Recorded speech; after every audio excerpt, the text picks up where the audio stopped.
Hi there, and welcome to the Cozy Cartridge. If you're here, you might be settling in for the night, looking for something soft and nostalgic to help you wind down. Tonight, we're stepping into the gentle, whimsical world of Animal Crossing. A game filled with cozy comforts, charming neighbors, and the kind of small-town magic that stays with you long after the console is turned off. So grab your favorite blanket, fluff your pillow, and let's wander through some relaxing, story-like trivia about one of the most peaceful games ever made. Let's begin. Animal Crossing began its life on the Nintendo 64. Long before it became the soothing life sim so many of us love, Animal Crossing was quietly born on the Nintendo 64, but only in Japan. It was originally called Animal Forest in Japanese. The game was later expanded and enhanced for the GameCube, which is when it was finally introduced to Western audiences. That's the version many of us fell asleep to as kids, wandering the village under a starry sky, catching bugs and talking to animals as the in-game clock gently ticked on. Here are all the versions of Animal Crossing. Animal Forest released 2001, Nintendo 64, Japan only. This was the very first version of the game, released only in Japan for the Nintendo 64. It introduced the real-time clock system and gentle day-by-day gameplay that the series would become known for. It laid the groundwork for all the cozy adventures to come. Animal Crossing, GameCube, released 2002, North America, 2004, Europe and Australia. This was the international version of Animal Forest released for the GameCube. It included holidays and events tailored for Western players like Halloween and Christmas. Many fans consider this their first warm step into the village that never sleeps. Animal Crossing, Wild World, Nintendo DS. Released 2005, Wild World brought Animal Crossing to a handheld system for the first time, making your village portable. It introduced a rolling log-style world online play and touch controls. It also removed holidays to make the game more universal, but fans still found it deeply comforting. Animal Crossing, City Folk, Wii. Released 2008. Also called Let's Go to the City in Europe and Australia, this version added a city area with shops, a theater, and a few new characters. It expanded on what Wild World started, blending home life with city outings, while still holding on to its slow and gentle pace. Animal Crossing, New Leaf, Nintendo 3DS, released 2012. In New Leaf, you became the mayor, a small but meaningful promotion that gave you more control over your town. It introduced ordinances, public works projects, and even more personality in villagers. Many fans remember this one with special fondness. Animal Crossing, Pocket Camp, Mobile, released 2017, a cozy mobile spin-off where you manage a campsite and decorate with furniture sets to attract animal friends. It features time-based events and a simplified version of the traditional Animal Crossing experience, perfect for a few quiet moments during the day. Animal Crossing, New Horizons, Nintendo Switch. Released 2020, New Horizons brought the series to a whole new level of customization. You arrive on a deserted island and help it grow into a thriving paradise. You can terraform, design paths, and craft items. It became a gentle refuge for millions during tough times and remains a fan favorite today. Animal Crossing, Happy Home Designer, Nintendo 3DS, released 2015. This spin-off focused entirely on interior and exterior design. You work for Nook's design agency, decorating homes and buildings to match each animal's unique tastes. A relaxing, creativity-focused experience. Animal Crossing, Amiibo Festival, Wii U, released 2015, a board game-style spin-off using amiibo figures and cards. While it's more of a party game, it still features the familiar music, characters, and charm that fans love, even if it's less popular than the others. Animal Crossing, New Horizons, Happy Home Paradise. DLC released the 2021. A spiritual sequel to Happy Home Designer, this downloadable content added an entire archipelago of vacation homes you can decorate. It expanded New Horizons beautifully, offering endless cozy creativity. The golden tools have secret perks. If you complete certain tasks, you unlock golden tools like a golden shovel or watering can. Not only do they sparkle, but they also perform better than their regular counterparts. They're quiet rewards for playing with patience and care, like being handed a gentle badge of honor. Each one a gentle pat on the back for all of the time you've spent tending to your island and its rhythms. They don't appear right away. Instead, they slowly reveal themselves after you've poured a little heart into each task. Golden Axe. If you break 100 regular axes, you'll unlock the recipe.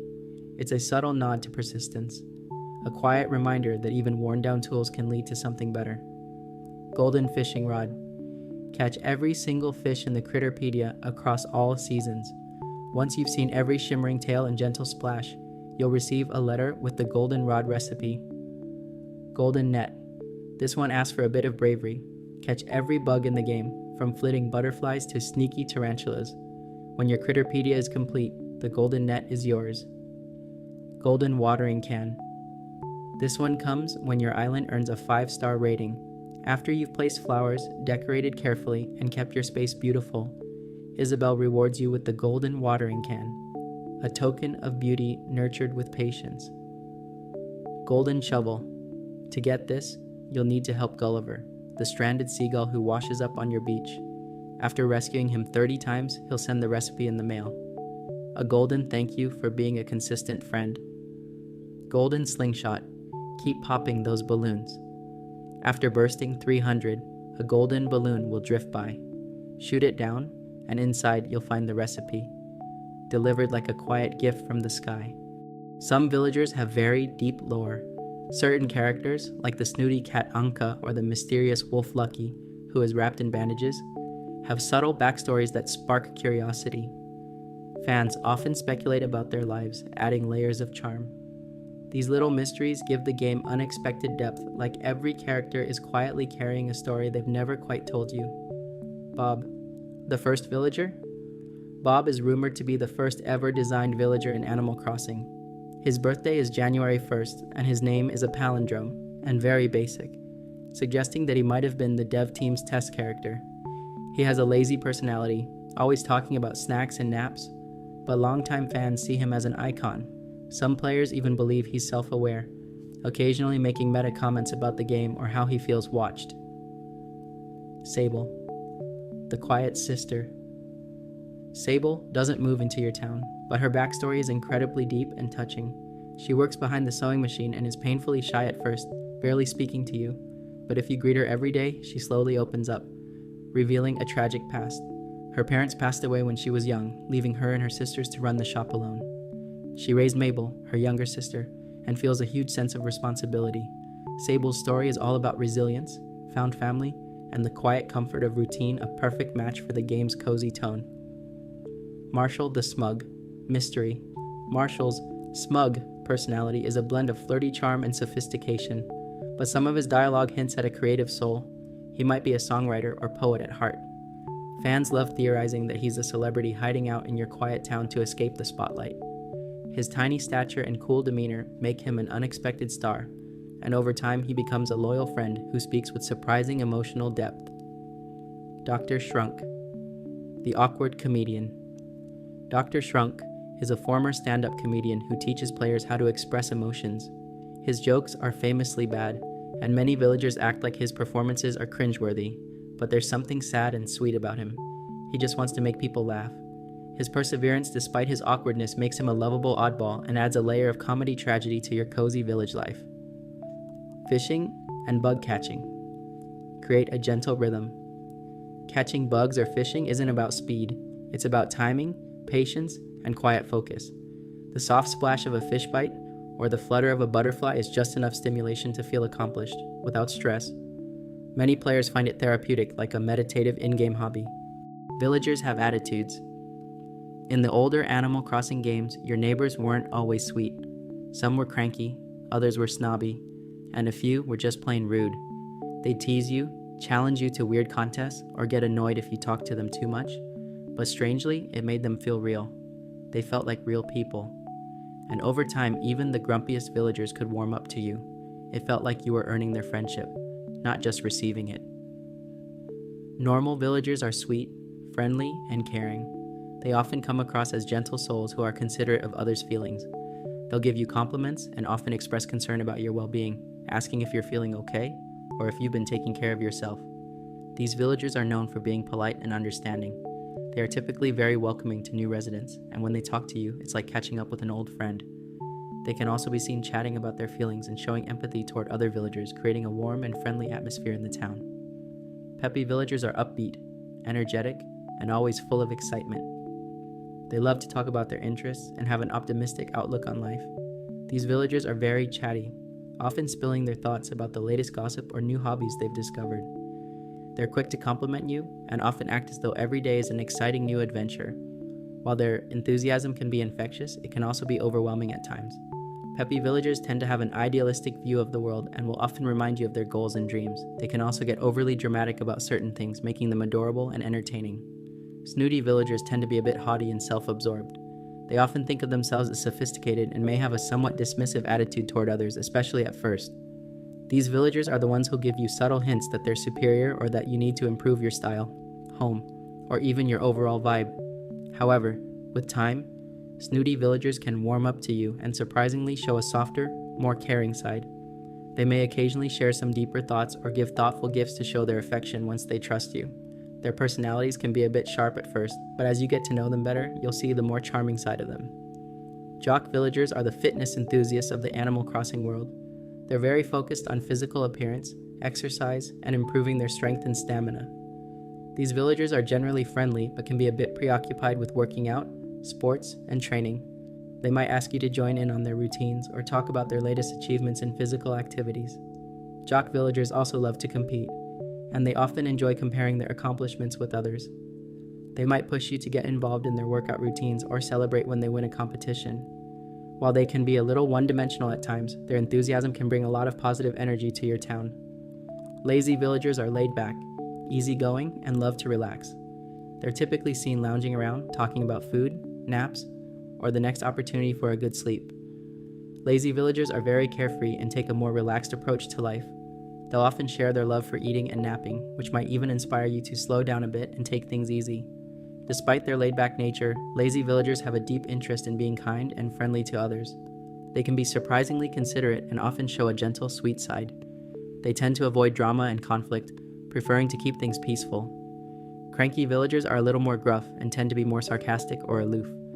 They might come off as rude or distant at first, but once you get to know them, you'll see that they actually care a great deal about their friends. These villagers often have a strong sense of pride and can be a bit stubborn.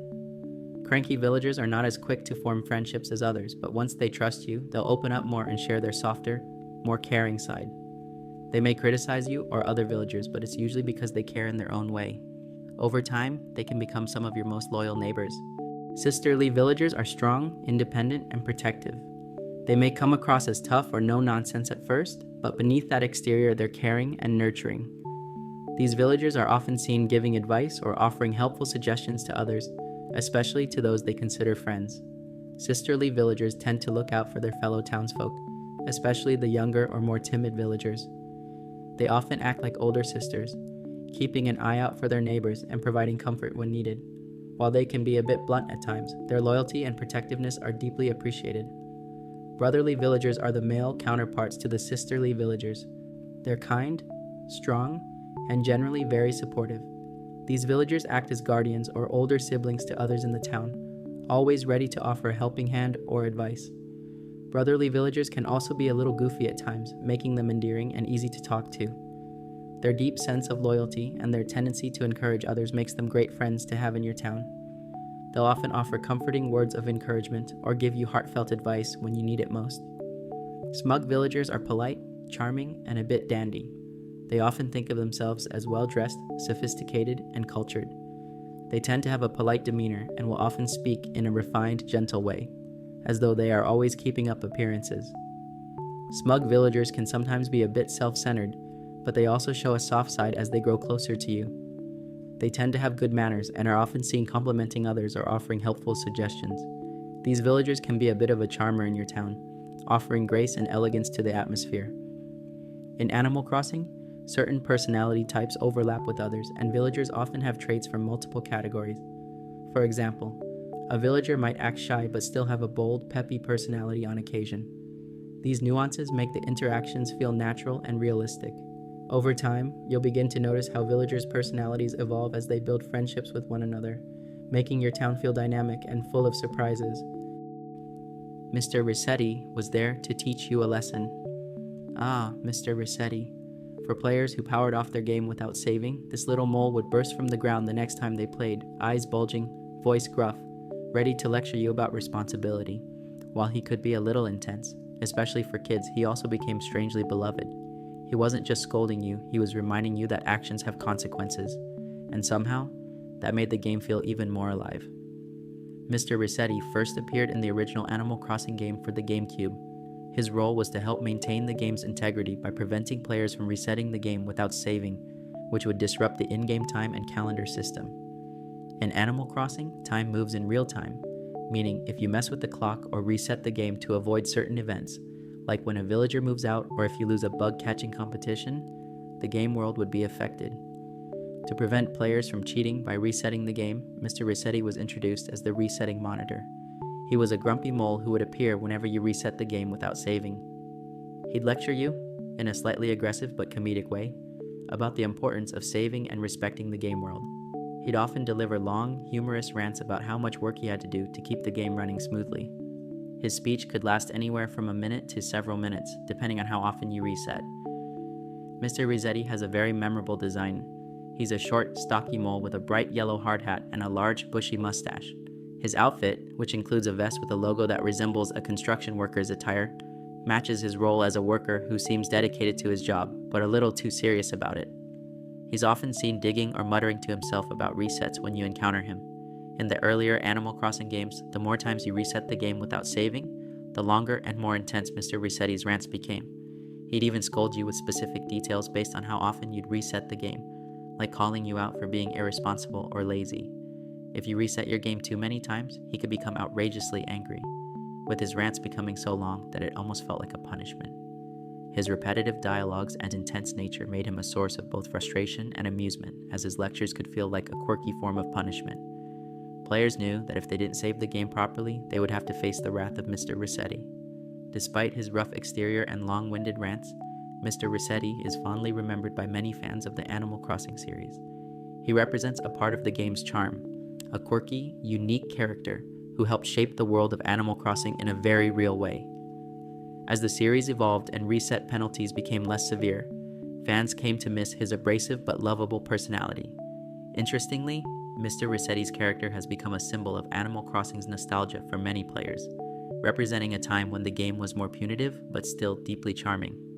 Blathers is not a villager but has a deep lore. He is the owl who loves knowledge but fears bugs. In the world of Animal Crossing, Blathers is the epitome of a well-meaning, slightly anxious intellectual. As the curator of your town's museum, he's the one responsible for cataloging everything from fossils to fish, paintings to bugs. Blathers has a deep love for knowledge, always eager to share fascinating facts and insights about the items you bring to him. But, ironically, he has one great weakness. He's absolutely terrified of bugs. Yes, despite being the scholar of the town, Blathers becomes a flustered, wide-eyed mess whenever you hand him a bug to donate. His reactions are hilarious. He'll start off with a polite, slightly nervous greeting before he just can't hold it in anymore, and you'll hear him go into a long, slightly dramatic rant about how much he detests bugs. It's a quirky little touch that makes him so endearing. In a world where even the smallest creatures are revered, Blathers reminds us that even the most knowledgeable and wise characters can have their little fears. He's also known for his slightly eccentric behavior. While his love for learning is clear, Blathers sometimes comes off as a bit of a know-it-all. You'll often find him lecturing you on the various specimens in the museum, sometimes giving long-winded explanations about their history and significance. He'll excitedly share his love for certain creatures, from the majestic and rare fish to the rather odd and peculiar bugs. But of course, this lecture can take a while, so be prepared to sit back, relax, and enjoy his passion for knowledge as he educates you on the wonders of the natural world. Blathers' passion for knowledge isn't limited to the things he's scared of. In fact, his enthusiasm for learning and collecting new items is contagious. He is always so genuinely interested in every fossil you dig up, every fish you catch, and every rare item you find. Even when you hand him the most obscure pieces of your collection, his excitement feels as if he's discovered something brand new, and when he gets a particularly rare or valuable item, it's almost like he's hit the jackpot, Blather's expressions and the way he talks about these items make the whole museum experience feel like you're uncovering a treasure trove of the world's secrets. His genuine appreciation for the objects in the museum, no matter how small or strange, makes every contribution you make to the museum feel important, like you're building something special together. Your neighbors know when you've been gone. If you've ever taken a break from Animal Crossing, whether it was a week or a few months, you probably returned to find some weeds in your town and a letter or two in your mailbox. But what made it truly special was how your villagers noticed. They'd tell you they missed you, or gently scold you for being away. It wasn't just a game. It felt like coming home to a group of slightly concerned, oddly lovable pen pals. They mention how many days or months you've been away.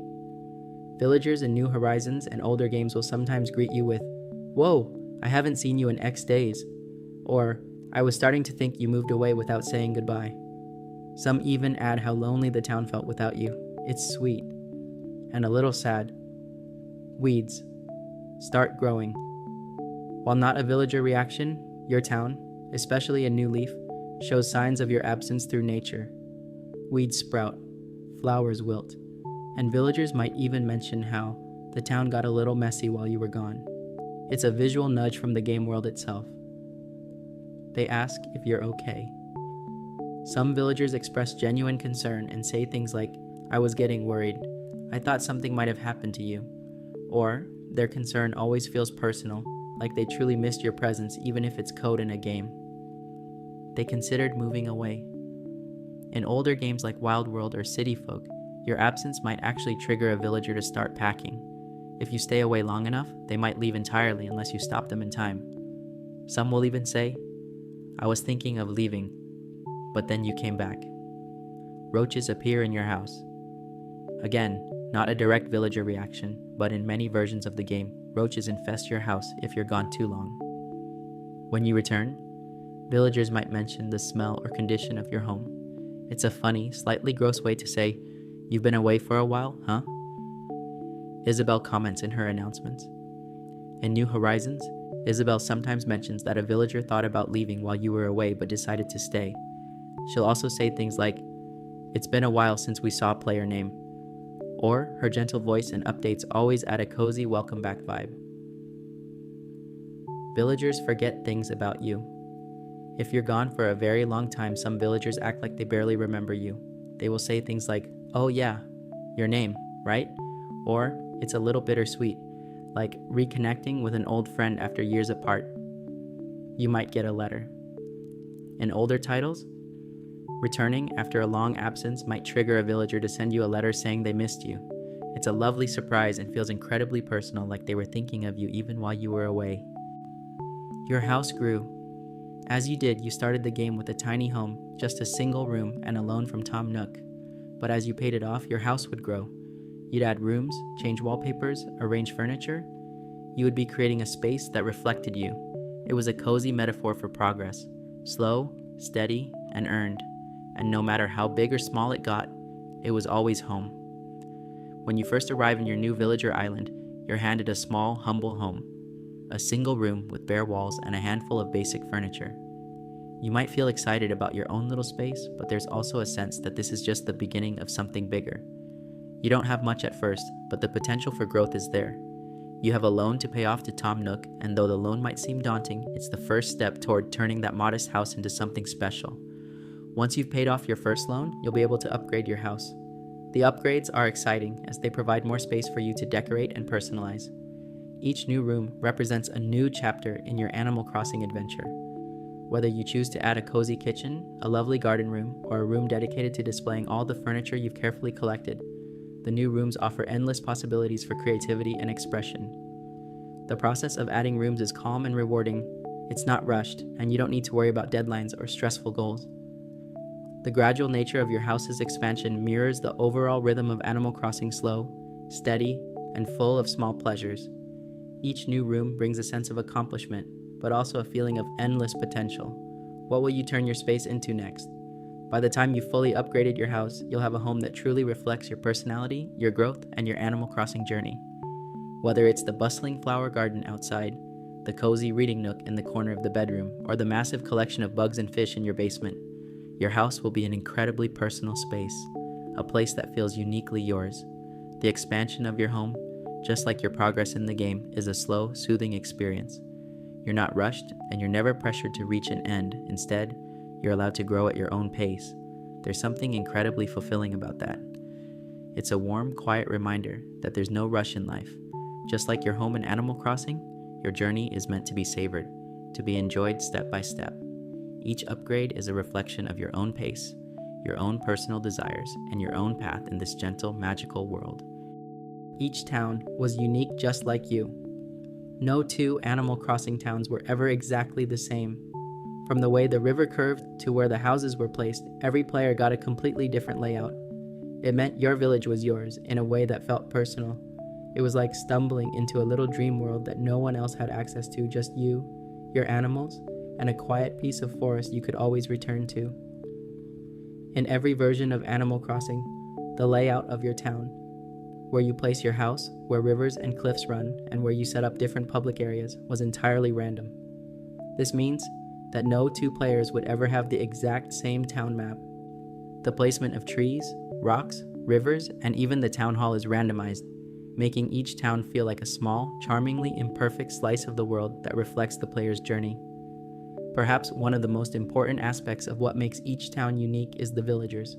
In each game, there is a wide range of possible villagers' cute animals with varying personalities, species, and appearances.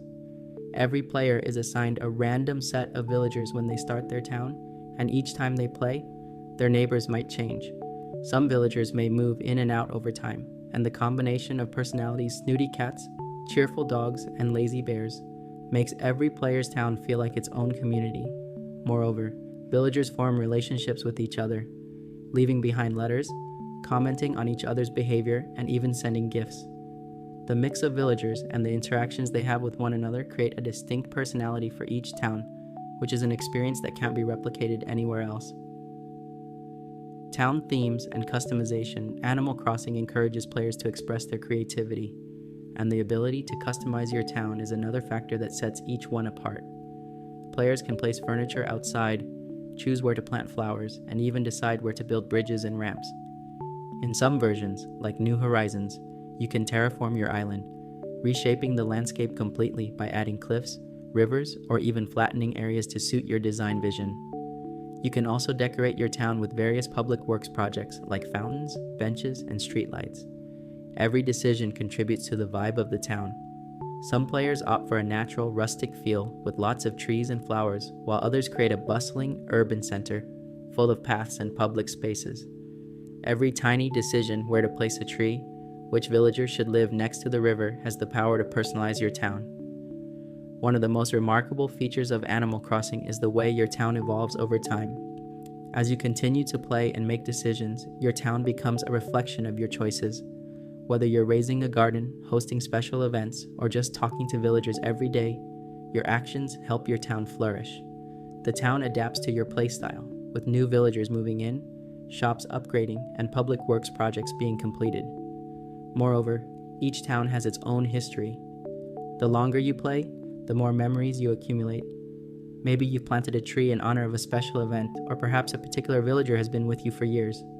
These moments can't be replicated in another player's town, giving your Animal Crossing experience a truly personal and sentimental quality. Every Animal Crossing town is unique because it reflects the player's personality, their playstyle, and the interactions they have with the world around them. Whether it's the layout of the town, the villagers, the events, or the changes over time, no two towns are exactly alike. It's the perfect combination of random chance and personal influence that creates a cozy, personal space for each player to explore, relax, and nurture over time. Red's Art Gallery. The sneaky Fox Red sells paintings, some real, some fake. The real ones are actually digital versions of famous artwork from our world, like Van Gogh's or Da Vinci's. Spotting them in-game feels like stumbling upon a pocket-sized museum tucked between fishing trips and butterfly catching. Red's known for being a bit of a con artist, selling both genuine masterpieces and clever forgeries. It's up to you, the player, to inspect the artwork carefully before buying it, and if you choose wrong, blathers at the museum won't accept it for display. Red doesn't have a shop in town like Nook or the Able Sisters. Instead, His arrival is random or once a week, depending on the game. In New Horizons, he docks his boat at the secret beach, and Isabel might announce that a suspicious character has been spotted. If you visit, you can browse his gallery, usually limited to 4 pieces of art at a time. You can only buy 1 artwork per visit, so choosing carefully is key. If you buy a real piece of art and donate it to Blathers at the museum, he'll proudly display it in the art wing, a lovely space that gradually fills up with gorgeous exhibits as your collection grows. There's a special warmth to watching this gallery expand over time. Each piece a little memory of when Red came to town and you made a lucky guess. Red's gallery brings a layer of curiosity and charm that makes the town feel more alive and dynamic. It encourages observation and learning. It gives a reason to be excited for a rare visitor day. It makes you feel like a clever little detective when you spot the fake. There's something cozy and satisfying about filling out your museum, not just with fish and fossils, but with world-class art too, even if it means occasionally getting scanned by a fox in a suit. Major annual events, in general across most versions. New Year's Day, January 1st, Animal Crossing celebrates the arrival of the new year with a special event featuring fireworks and decorations around the town. Players can attend a New Year's Day celebration with special in-game characters like Tortimer and get exclusive items to mark the occasion. Festivale, usually in February. A vibrant, dance-filled event held around the time of Carnival. It's typically celebrated with colorful decorations and costumes, and a special character Pave hosts the event. Players can participate by collecting special festival feathers, which are exchanged for exclusive items. Valentine's Day, February 14th. The villagers exchange love-themed items, and in certain games, players can send letters or chocolates to their friends or villagers. Spring Fishing, Tourney, usually in March or April. A special fishing competition that takes place in the spring. Players can compete to catch the biggest or rarest fish, and in return, they win unique rewards. Easter, Spring. In certain versions of Animal Crossing, like New Leaf and New Horizons, there's a bunny character named Zipper T. Bunny who shows up on Easter to hand out Easter eggs, which players can collect to craft special Bunny Day furniture and clothing. Cherry Blossom Festival, April. In New Horizons, this event celebrates the beauty of cherry blossoms in the spring. Players can decorate with cherry blossom petals and craft festive items like the cherry blossom lantern. May Day, May 1st. In New Horizons, players are given a special May Day tour where they can explore a maze on a special island. It's a nostalgic nod to the May Day event in previous Animal Crossing games. Summer Fishing Tourney, June or July. Much like the Spring Fishing Tourney, the summer event focuses on fishing. There are new fish to catch, and the competition adds to the warm weather excitement of the game. Bugs Off, Summer. A seasonal event where players compete to catch as many bugs as possible within a time limit. The event typically involves a lot of fun bug-catching activities and exclusive rewards. Fireworks Festival, August. A visually stunning event where fireworks light up the night sky. Players can buy special fireworks and accessories to wear, and they can also take part in the fireworks show to enjoy the magical display with their villagers. Halloween, October 31st. Halloween is one of the most exciting holidays in Animal Crossing, complete with spooky decorations and trick-or-treating. Players can collect candy and give it to villagers dressed in costumes, and they can also decorate their homes with Halloween-themed items. Thanksgiving, Harvest Festival, November, a time for gratitude and a feast, usually hosted by Franklin the Turkey. Players can participate in cooking and collecting ingredients to prepare for the Thanksgiving meal in exchange for special autumn-themed items. Toy Day, December 24th. Celebrated as a holiday in the game similar to Christmas. Players receive a visit from Jingle the Reindeer, who tasks them with delivering gifts to the villagers. It's a festive time, filled with decorations, festive clothing, and special holiday-themed furniture. New Year's Eve, December 31st. This event marks the last day of the year in Animal Crossing, where players can celebrate with a countdown party. In New Horizons, there's a special event with a countdown, and fireworks accompany the transition to the new year. Other special events and time-limited occasions: April Fool's Day, April 1st. In some versions, the game features a playful prank where villagers may trick the player or swap places, which brings some light-hearted fun to the day. Nature Day, April. Animal Crossing, New Horizons introduced Nature Day, which focuses on the environment and the earth. Players complete environmental-related tasks to earn special rewards. International Museum Day, May. A celebration of the museum. Players can collect stamps by visiting different areas of the museum, earning rewards along the way. Harv's Island Events, New Horizons. In New Horizons, players can visit Harv's Island, which is home to traveling vendors that appear at certain times of the year. These events can include everything from special sales to unique seasonal events. KK Slider's birthday, April 23rd. KK Slider, the traveling musician, has his own birthday. You can get special songs or items from him to celebrate. O'Hare's birthday, April 20th. Some villagers, like O'Hare, have special birthdays that are celebrated in a way similar to other villagers. Gifts and birthday cards can be exchanged during these special events. Villagers' birthdays, year-round. Each villager has their own birthday, and the player is encouraged to celebrate with them by giving gifts and attending birthday parties, making it a time for unique interactions. Wedding season, June. In New Horizons, wedding season runs through the month of June, and players are invited to help Reese and Cyrus, the alpaca couple, by setting up wedding photo shoots. You can also earn unique wedding-themed items. Raffle, New Year's Day. In some games, a raffle occurs on New Year's Day, where you can win prizes based on your accumulated tickets or points. It's a little extra excitement for the beginning of the year. Fish and bug competitions, various times. Various competitions happen throughout the year where players compete to catch the most or rarest fish or bugs for a chance to earn exclusive prizes or titles. KK Slider's songs were a weekly ritual. Every Saturday night, just after 8 p.m., a certain white dog with a guitar would take his seat at the train station or cafe. His name was KK Slider, and he didn't care if you were new in town or a longtime local, he'd always play you a song. There were over 90 to collect, from jazzy tunes to lullabies.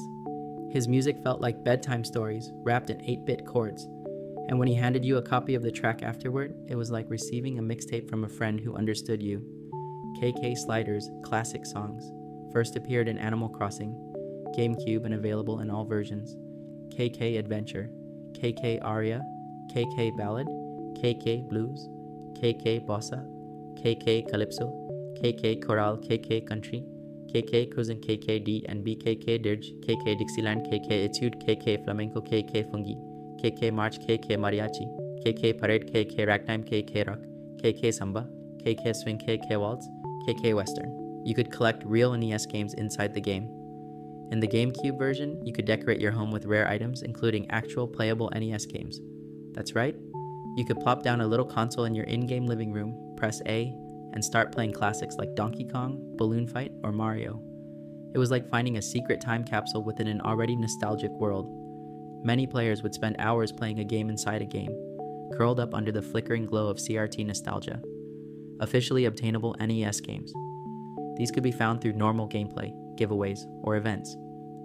Balloon Fight, Clue Clue Land, Donkey Kong, Donkey Kong Jr., Excite Bike, Golf, Pinball, Tennis Wario's Woods Baseball unused but fully functional, NES games. These were programmed into the game but never distributed in any way officially. Mario Brothers, arcade style, Ice Climber Donkey Kong, 3 Urban Champion. Thanks so much for spending a little time with me tonight. If you're still awake, I hope you're feeling a bit more relaxed and wrapped in nostalgia. And if you've already drifted off, then I'm honored to have helped you find a little peace. This channel is new, so your support means the world. If you enjoyed this, I'd love if you subscribe for more cozy, sleep-friendly videos just like this one. I welcome any and all feedback, and I can't wait to grow alongside you. Sweet dreams, and I'll see you next time.